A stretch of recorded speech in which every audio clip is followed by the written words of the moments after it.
एक छोटी सी नौकरी का तलबगार हूँ मैं। एक छोटी सी नौकरी। नमस्कार, मैं हूं अमन गुप्ता और रेडियो मनी 9 पर आप सुन रहे हैं एक छोटी सी नौकरी का तलबगार हूं मैं। विनय की कॉलेज की पढ़ाई अभी कुछ महीने पहले ही पूरी हुई है। कॉलेज खत्म होते ही वो अपने लिए नौकरी की तलाश करने लगे हैं, लेकिन टेक्नोलॉजी सेक्टर में चल रही छटनी ने उनकी चिंता बढ़ा दी है। उन्हें डर है कि नौकरी लग भी गई तो कहीं ऐसा ना हो कि कुछ समय बाद काम से निकाल दिया जाए। विनय को पता है कि ये स्किल्स का ज़माना है। अगर उनके पास हाई डिमांड वाली स्किल्स हैं तो उनकी नौकरी सुरक्षित रहेगी। क्रिटिकल स्किल्स वाली जॉब ढूंढने में जुटे विनय को उनके कॉलेज के ही सीनियर ने आर्टिफिशियल इंटेलिजेंस के बारे में बताया। उनके सीनियर ने कहा कि आर्टिफिशियल इंटेलिजेंस के फील्ड में देश में 45,000 जॉब ओपनिंग्स हैं और इस फील्ड में फ्रेशर्स को 10 से 14 लाख रुपए तक की सालाना सैलरी भी मिल जाती है।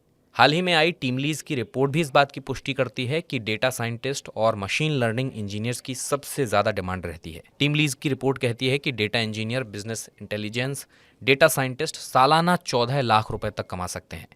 डेटा आर्किटेक्ट 12 लाख और मशीन लर्निंग इंजीनियर की भी 10 लाख रुपए तक की सालाना सैलरी आमतौर पर होती है। ये बात जैसे ही विनय को पता चली वो अपनी स्किल डेवलपमेंट में जुट गए, क्योंकि वो जानते हैं कि छटनी के इस दौर में नौकरी का होना कितनी बड़ी बात है। वैसे भी देश में बेरोजगारी की समस्या घटने के बजाय बढ़ती चली जा रही है। ईपीएफओ के आंकड़े देखें तो जनवरी के दौरान पहली बार रोजगार लेने वालों का मासिक आंकड़ा 20 महीने के निचले स्तर पर रहा।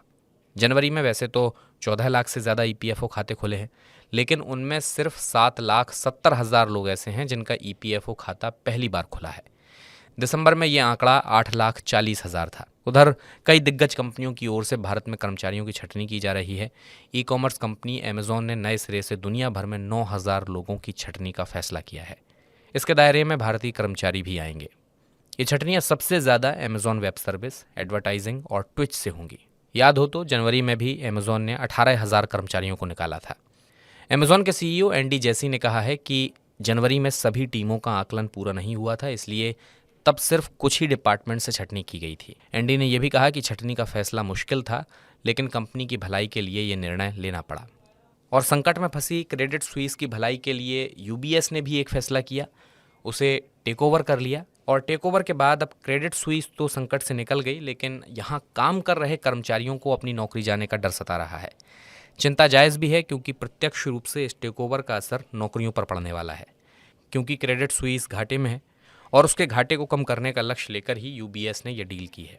घाटा कम करने के लिए यूबीएस छटनियों का सहारा लेगी, इसलिए भारतीय बाजार के बैंकिंग क्षेत्र में नौकरियों में कटौती होने की संभावना है। नौकरी जाने की वजह से कई लोगों को खुद का काम शुरू करने पर भी मजबूर होना पड़ा। नेशनल स्टैटिस्टिकल ऑर्गेनाइजेशन के आंकड़ों के मुताबिक वित्त वर्ष 2022 में सेल्फ एम्प्लॉयड लोगों की संख्या बढ़ी है। Women and man in India 2022 की रिपोर्ट के मुताबिक शहरों में रहने वाले 39.5% पुरुष और 39.4% महिला कर्मचारियों ने खुद को सेल्फ एम्प्लॉयड बताया। 2018-19 में सेल्फ एम्प्लॉयड पुरुषों की संख्या 38.7% और महिलाओं की संख्या 34.5% थी। और कोविड के दरमियान देखा गया था कि कई लोग अलग अलग वजह से नौकरी छोड़ने को मजबूर हुए थे। इस वजह से 2020-21 में शहरों में नौकरी पेशा पुरुषों की संख्या 45% और महिलाओं की संख्या घटकर 50.1% रह गई थी। कोविड के जाते ही ज़्यादातर पुरुषों को तो वापस नौकरी मिलने लगी, लेकिन महिलाओं के लिए रिकवरी रेट उतना अच्छा नहीं रहा। यही वजह थी कि लोग खुद का काम शुरू करने को मजबूर हुए। इसी के साथ एक छोटी सी नौकरी का तलबगार हूँ मैं के इस बुलेटिन में मैं अमन गुप्ता लूँगा आपसे विदा। इस बुलेटिन को प्रोड्यूस किया है आंचल चौधरी ने। आप बिजनेस और फाइनेंस से जुड़ी खबरों से लगातार अपडेट रहना चाहते हैं तो रेडियो मनी 9 सुनते रहिए और डाउनलोड कर लीजिए मनी 9 का मोबाइल ऐप। अपना ख्याल रखें, सुनते रहें रेडियो मनी 9।